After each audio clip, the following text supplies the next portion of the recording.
Good morning, Israel. Good morning. It's your brother, JD Nija. Word of Truth with JD Nija.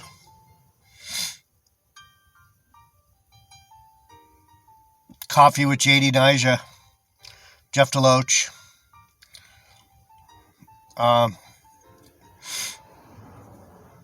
Thanks for being here. Welcome.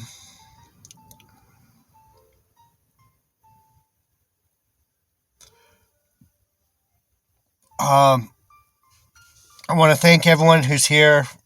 Thanks for the comments and the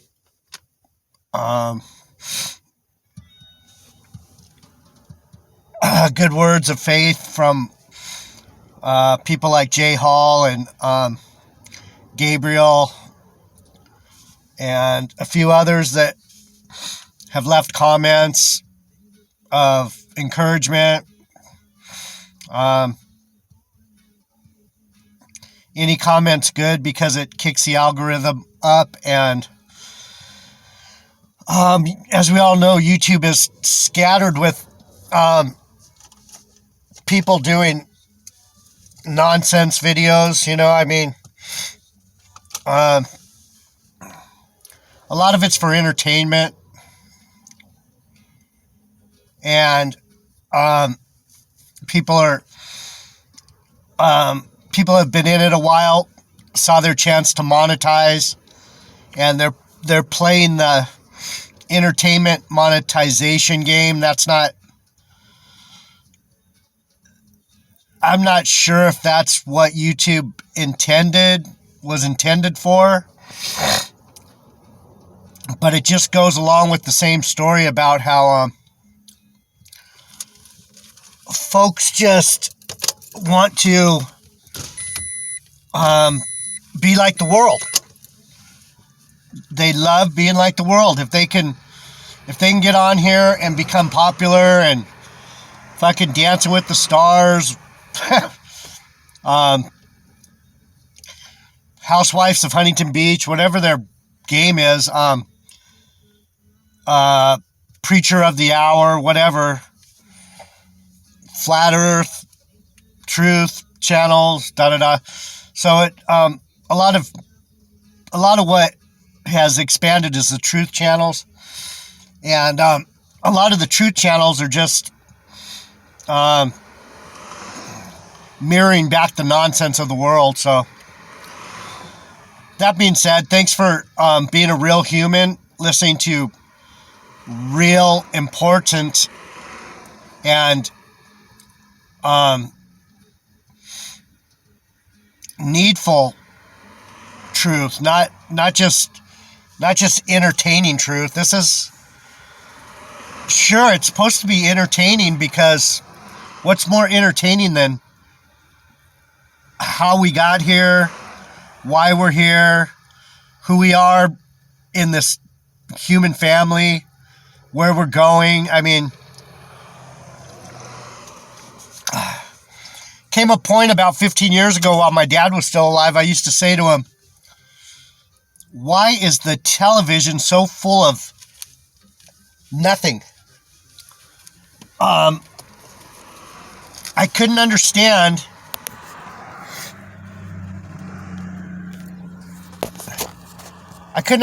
why. Good morning. I couldn't understand why.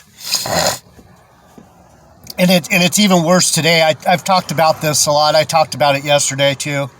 And it seems to be, Slakia, one of the points of this that paints the picture of this world that we live in now is that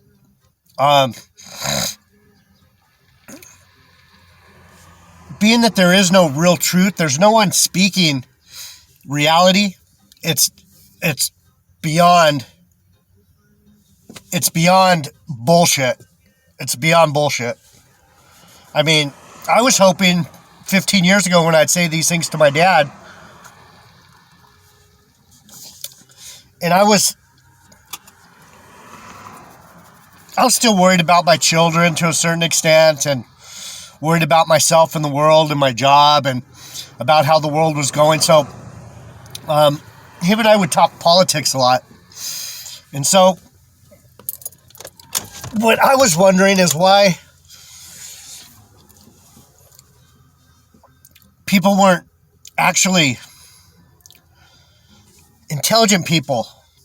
And there'd be a few shows where people would talk about politics and this and that, and the whole thing is they would go into this political realm instead of sticking to what does it mean that the park isn't being trimmed and we have homeless. What's the bottom line behind that? Why is that? And then speaking about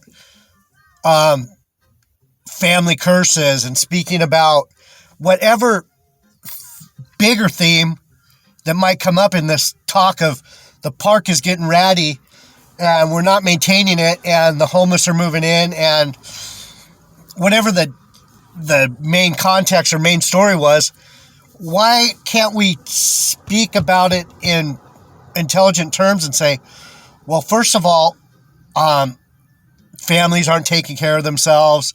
They aren't taking care of their kids. They're not raising their kids right. No one was talking about these really biblical issues that aren't just biblical. When it comes down to the heathen, even the heathen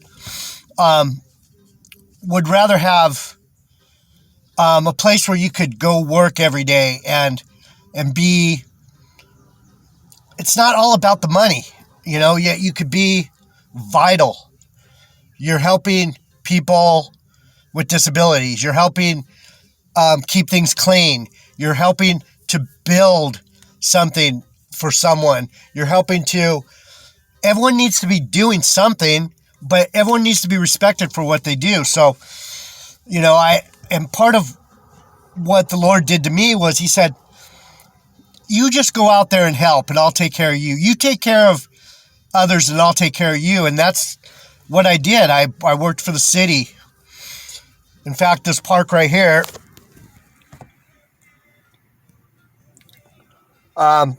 used to be a really wild park. It was, it turned into a butterfly park, but now it's beautiful. It has all these, old growth eucalyptus and they mow it regularly. And, back in the day when I took care of it, we would only come in here every couple months and like do a major cleanup, get all the branches out and all that. But the point I'm trying to make is, I was of service, and he said, the only way you're going to enjoy your life, JD Nija, is if you have my heart. You have that heart. Go serve the community, serve people. So I worked for the state. I cleaned toilets. I shoveled sand. I cleaned up the fire pits. I worked the parks. I worked the medians. I was out on the medians risking my life out there with some of these highways over here in Huntington are like, talk about distracted, crazy drivers. But anyhow, so the point I'm trying to make about this whole thing is that we've come to the point where we can't even talk about why is it people are homeless and things like that. My opinion, they've been driven crazy by the lack of love in the world. So I just had to get that off my chest. I have a lot to say today. There's a lot going on in my life. My daughter needs a new vehicle, and I got tortured by the way this world works for the last couple of years, and I'm not at my best. I can help her. I certainly can, but I'm not in the position I was because of some of the things that happened, and that's weighing on my mind. But I listened to a video this morning from a gal that came out of Hebrew Israelism. Slakia. Sciences are still messed up a little bit. probably shouldn't be over here by the trees. This is probably going to make it worse. And she was talking about how hypocritical the one body camp is. And we can already tell that, I mean, between all the Hebrew Israelite camps, I bag on GMS all the time because they're the only ones that I can see that have anything even close to it worth listening to or worth following, right? You have Sakari, ISUPK, and GODC, and all these camps, one body in Christ.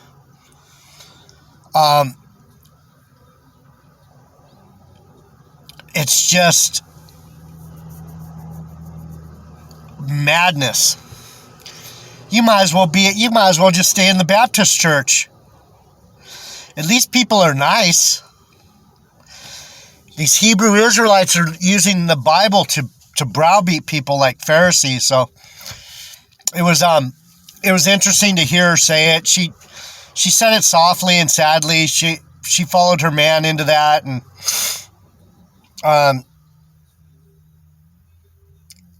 for a minute I was walking in that mindset, because it's true. A lot of what they say is true, but in this world right now, we can't be pointing fingers at people for putting a hat on while they're talking about God. There's not enough people talking about God to begin with. Are you gonna get on me for doing my videos with a hat on? That shit's just whack. They need to get out of the law. They need to get out of the law. This is the time where you need to find that loving heart, that heart that says, I'll give it all up for my Lord. I'll give it all up. I don't care what it is. But you have to find out if that's what the Lord wants you to give up.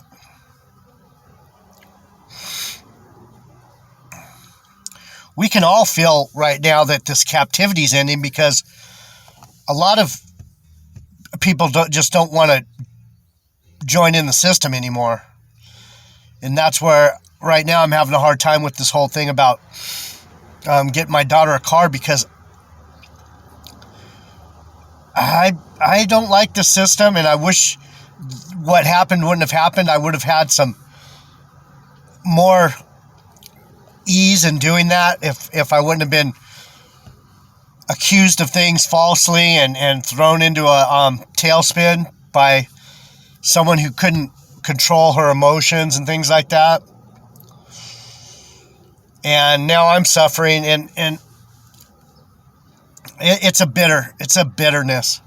I'm really bitter about that right now, and I'm 6 years old. I don't need all that extra. I'm trying to do a ministry here and help people understand as best we can.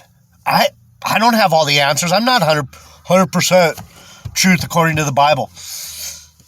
I listened to Apostle Tahar last night. He made some good points on some stuff, and I would say the older men are still in GMS, are still worth listening to. Tahar, Gabar, not my style anymore, but I like Apostle Ramlov.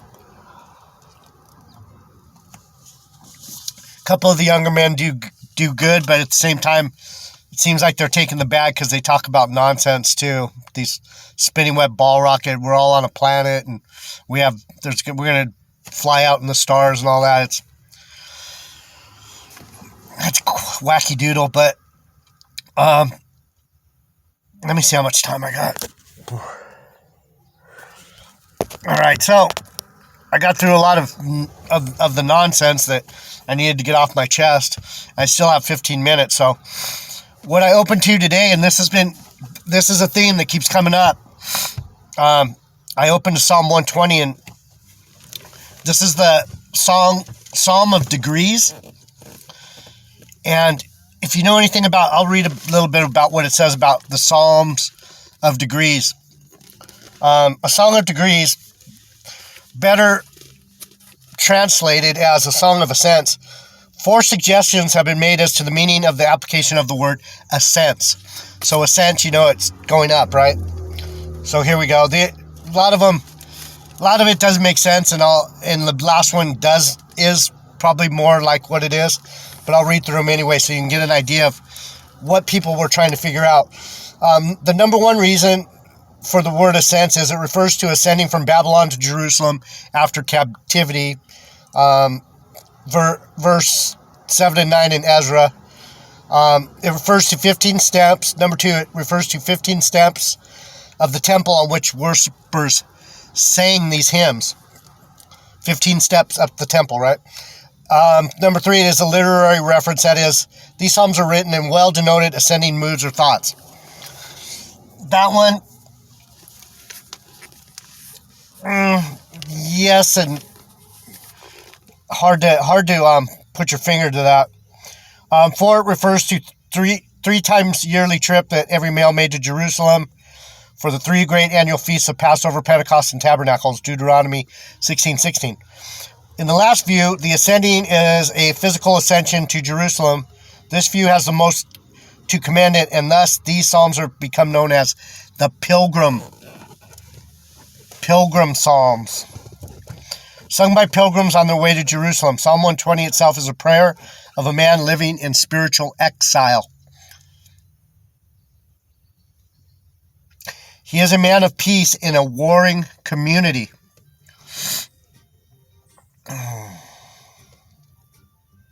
The psalm includes a prayer of the psalmist, verse 1 and 2, the punishment of the liar who has spoken falsehood, and the predicament of the psalmist. So, pilgrimage.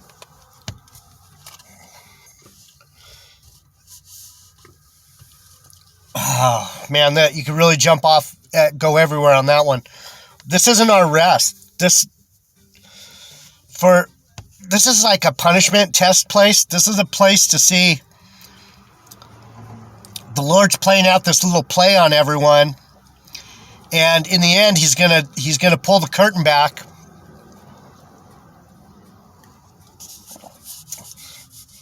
and all those little voices you heard. Don't go here. Don't go there. Oh, don't do that. You better do this.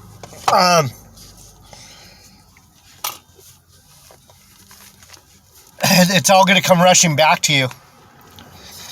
Those things that are deep in your spirit that you knew you shouldn't do, or you knew you should have done. And some will be really minor, and you'll go, damn, I knew that at the time, but I didn't do it. And it's still going to hurt like hell. And that's what we have to realize. We're not good. And that's where this love of Yahushua, this love of Jesus Christ,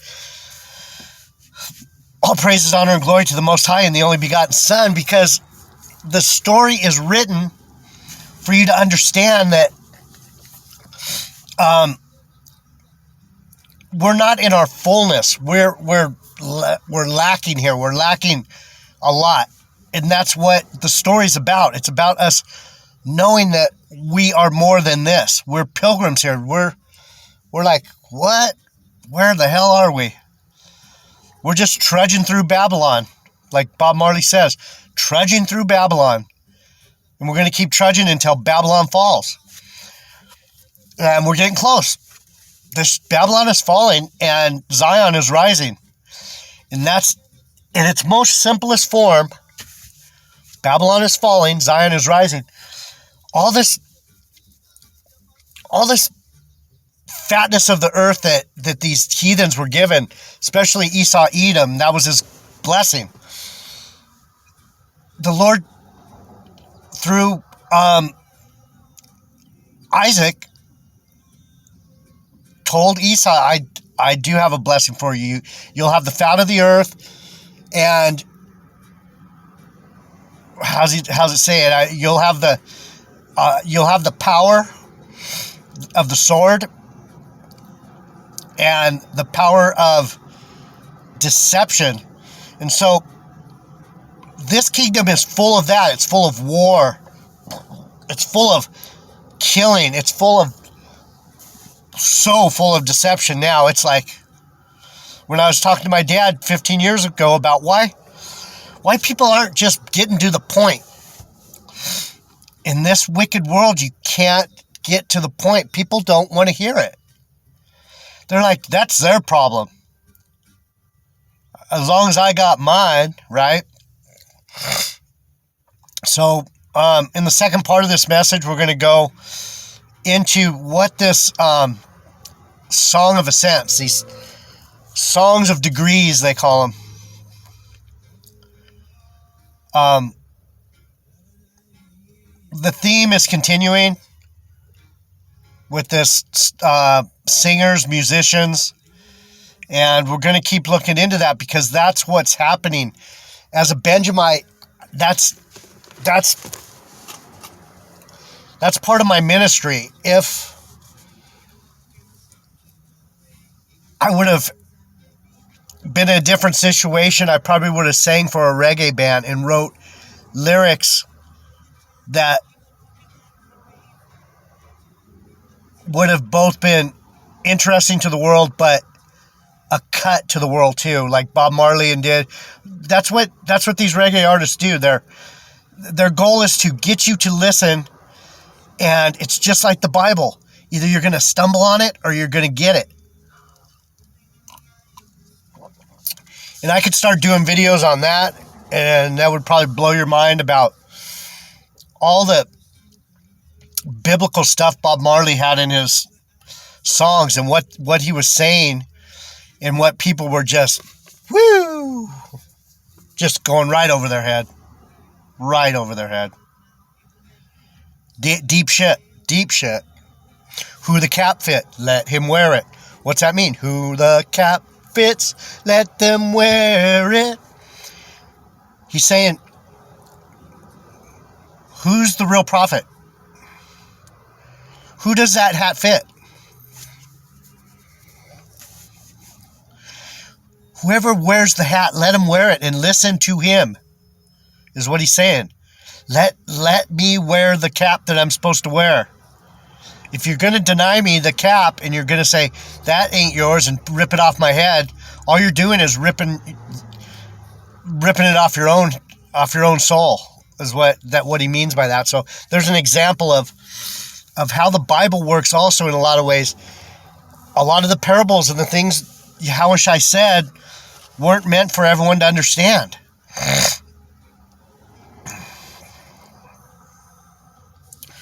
So let me see how much time I got. It's probably time to turn it off and come on back. Yeah.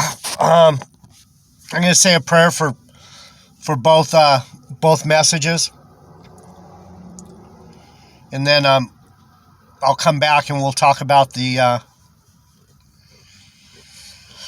read through a couple of the Psalms of Degrees and pick at it and see if we can get some blood to flow.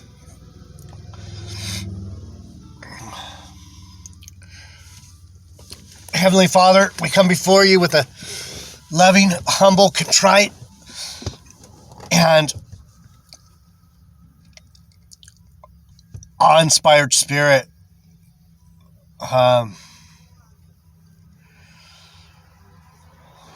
We love you. We need to understand your will. We want to understand your will. We strive to knock on that door and to have you answer and give us comfort in this pilgrimage, in this strange land that we were sojourning in. Let us know the difference between the lies and the truth. And let us stand proudly for you, so in that day we don't fall and we don't stumble and we come back into your heavenly realm, your peaceful realm, your loving realm, in glory and honor. Amen. All right. I'll be right back. Thanks for being here. We'll go into the Psalms in this next second half. All right. Shalom.